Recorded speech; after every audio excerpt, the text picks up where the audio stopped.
Vamos para o nosso texto de hoje. Tiago, capítulo 4, e o versículo 4 nos diz assim: Adúlteros, não sabeis vós que a amizade do mundo é inimizade contra Deus?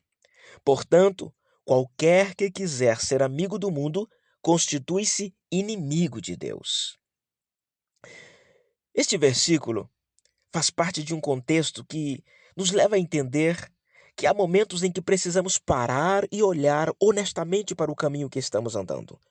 Tiago escreve esta carta a cristãos que haviam sido alcançados pela graça, mas que estavam permitindo que os velhos hábitos do mundo voltassem a influenciá-los. Ele usa uma linguagem bem forte aqui, não é? Adúlteros. Por que ele usa essa linguagem? Ele estava falando de infidelidade espiritual. Deus havia unido aqueles crentes a Cristo pela cruz, mas eles estavam se envolvendo emocionalmente, mentalmente e moralmente com valores contrários ao reino de Deus. Tiago 4:4 não é apenas uma repreensão, é um alerta urgente. É como se Deus dissesse: vocês foram comprados por um preço muito alto. Por que voltar a viver como se ainda pertencessem ao mundo? E hoje nós vivemos exatamente esta tensão. A cultura à nossa volta tenta moldar a nossa identidade, tenta moldar a nossa fé, a nossa forma de enxergar a vida. A cultura nos diz: siga seu coração, viva sua verdade. Não é assim? Não existe certo ou errado. Você não precisa mudar, não tem nada a ver, e por aí, a lista é grande. É um pacote bem embrulhadinho, bonito, lindo, sedutor, cheio de palavras bonitas, mas vazio de espiritualidade, vazio de eternidade com Deus. A cultura promete liberdade, mas entrega escravidão. A cruz de Cristo exige rendição, mas entrega transformação. A cultura diz: viva sem limites, mas Cristo, como a sua cruz diz, na verdade, negue-se a si mesmo, venha após mim. A cultura vai te dizer: você é suficiente sozinho, viva na sua exclusividade. Mas a cruz diz: sem mim nada podeis fazer. A cultura vai dizer: seja aquilo que o mundo quer que você seja. Mas a cruz de Cristo diz: seja aquilo que Deus te criou para ser. É claro, o mundo tenta disfarçar fracasso com aparência de sucesso. Vai chamar pecado de estilo de vida, chama rebeldia de autenticidade, chama afastamento de maturidade. E muitos cristãos estão se perdendo porque ainda não discerniram que a voz da cultura é suave, mas o seu resultado é funesto, é destruição. É por isso que Tiago deixa claro aqui: não existe meio termo.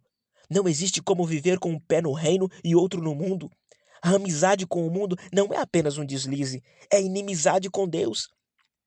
Se você abraçar o mundo com as suas concupiscências, você está declarando guerra contra Deus. E aí eu pergunto: qual louco teria juízo de dizer: eu vou declarar guerra com Deus? Mas aqui está a boa notícia. A cruz não apenas nos chama ao confronto, ela nos chama à transformação.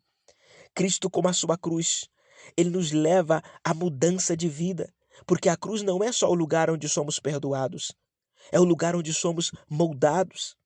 Não é só o lugar onde Jesus morreu, é onde eu e você morremos para o mundo, morremos para aquilo que nos afasta de Deus todos os dias.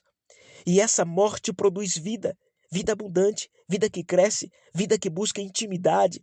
Quando escolhemos a cruz acima da cultura, algo poderoso acontece conosco. O Espírito Santo renova a nossa mente, passamos a enxergar o pecado como Deus enxerga, com o olhar dele. O nosso caráter é alinhado com a palavra. Não vivemos por tendências, vivemos por convicção através da palavra. Voltamos à fonte de poder espiritual. A intimidade com Deus, ela reacende. A fé desperta milagres em nós. Nos tornamos testemunhas vivas da graça. A transformação em nós se torna um testemunho para o mundo. Mas essa escolha, ela é diária. Existem pessoas que pensam que no dia da sua conversão, aquela única decisão que aconteceu é suficiente para o resto da vida. Ei, a nossa escolha ela é diária. Aceitamos a Jesus, mas passamos a ter um crescimento de santificação progressiva a partir dali. Entre a cruz e a cultura, todo dia Deus nos apresenta uma pergunta: quem estará no centro da sua vida hoje? E essa decisão define tudo. Conta-se que um famoso escultor, caminhava por uma praça e ele viu um enorme bloco de mármore abandonado, feio. Todos tinham rejeitado porque estava rachado, imperfeito, estava tudo sujo. E o escultor olhou, enxergou ali algo diferente e pediu se podiam doar aquela escultura para si. E por que escolher algo tão estragado? As pessoas começaram a perguntar. Ele respondeu: eu não vejo apenas um bloco de mármore feio, desajeitado. Eu vejo o que ele vai se tornar depois que passar pelas minhas mãos. E meses depois, aquele bloco rejeitado, feio, surgiu dele uma obra-prima que foi admirado por toda a cidade. Ei, assim é a cruz. O mundo olha para nós e vê rachaduras, falhas, imperfeições, vê defeitos em nós. E existem pessoas que, inclusive, estão se profissionalizando em olhar as imperfeições dos outros. Pessoas que estão fazendo canais no YouTube, se tornando YouTubers perfeitos em achar falhas, em achar críticas, em detonar os outros. E se nós, de fato, olhar no olhar carnal, nós vamos ver apenas como aquela pedra de mármore imperfeita e cheia de sujeiras e imperfeições. A cultura até tenta nos moldar, mas nunca vai nos transformar.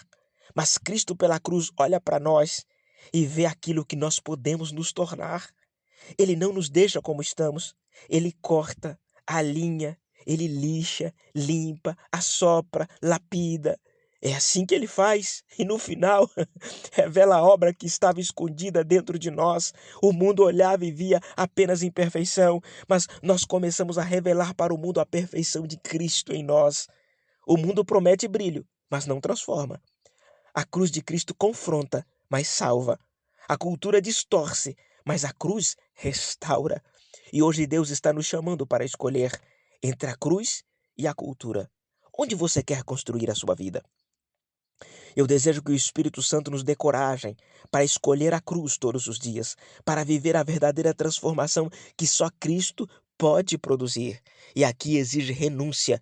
Jesus disse: se alguém quiser vir após mim, negue-se a si mesmo. E Lucas é mais detalhista, ele diz: tome cada dia a sua cruz. Esse tomar cada dia é escolher todos os dias andar com Jesus. Ontem eu escolhi que seria um cristão de verdade. Hoje eu preciso definir que eu preciso ser melhor crente do que eu fui ontem. E que o Espírito Santo traga essa verdade para o nosso coração e que nós possamos viver isso todos os dias, um dia de cada vez. Que Deus abençoe a sua vida. Se essa reflexão falou ao seu coração, se você conseguiu ouvir até aqui e foi edificado com esta palavra, compartilhe com alguém. Deixe o seu comentário. Se ainda não é inscrito no canal, inscreva-se, deixe o seu like e que o Espírito Santo continue alegrando a sua vida neste dia. Um grande abraço. Fique com Deus.